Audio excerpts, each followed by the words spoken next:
History in our local cemeteries is quickly disappearing. The headstones of African American Civil War heroes are becoming unreadable. Now, local historians are racing against time to change that. Side Jason Marks is here now to show us what they are doing. Jason. And Tom, the good news is the stones can be replaced. The bad news, though, they can only be replaced if we know the name of the hero that's lying in the plot. At the Veterans Cemetery in Suffolk, you see a sea of heroes no longer with us. Every name etched as their legacies live on.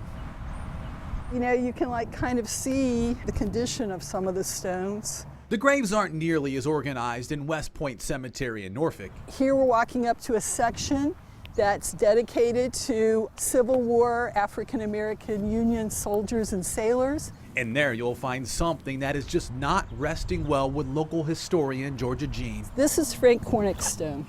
Well, maybe it is. I think. Or maybe it's the one next to it.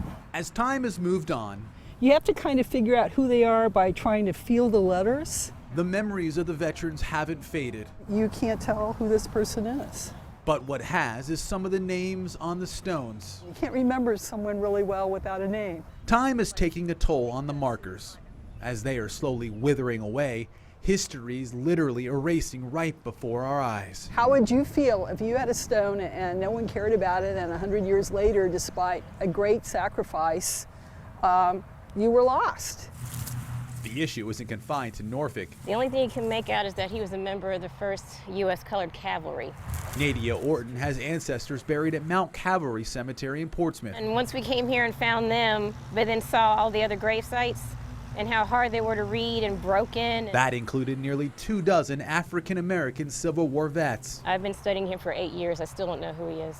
Orton has made it her mission to recover the lost identities. Some have eluded her. I've tried wetting the stone, taking pictures in different light conditions. You're not really supposed to try to trace or do rubbings, but I did try that once. It didn't work.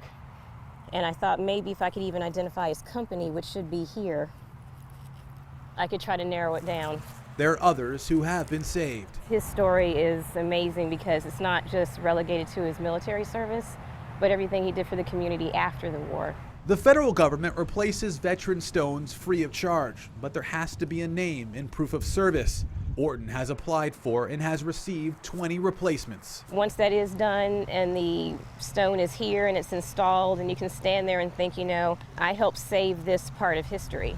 Orton and Jean would love to see others pitch in. You know, maybe we can find some sort of community effort to get together and get these people, recognized for their sacrifice. And help save history before it becomes just that. Their entire lives are going to be lost if you can't read a name. And you wonder at that point how many stories, how many legacies, how many tales of bravery are being lost because their names are fading away. Something that simple, but it's so profound. So as we mentioned, the federal government will pay for the stones to be replaced, but it doesn't pay for them to be installed. Ox Stoneworks in Portsmouth has been helping Orton offset the cost of the installation, but Orton so far has spent $1,000 of her own money getting the stones installed. Now this is the form that's needed to replace the stones. As we mentioned, there has to be a name, enlistment or discharge dates, and a picture of the current stone. We put a link to this on wavy.com. Now the big question out there, how many stones in Hampton Roads are needed to be replaced? Jason Marks, 10 on your side.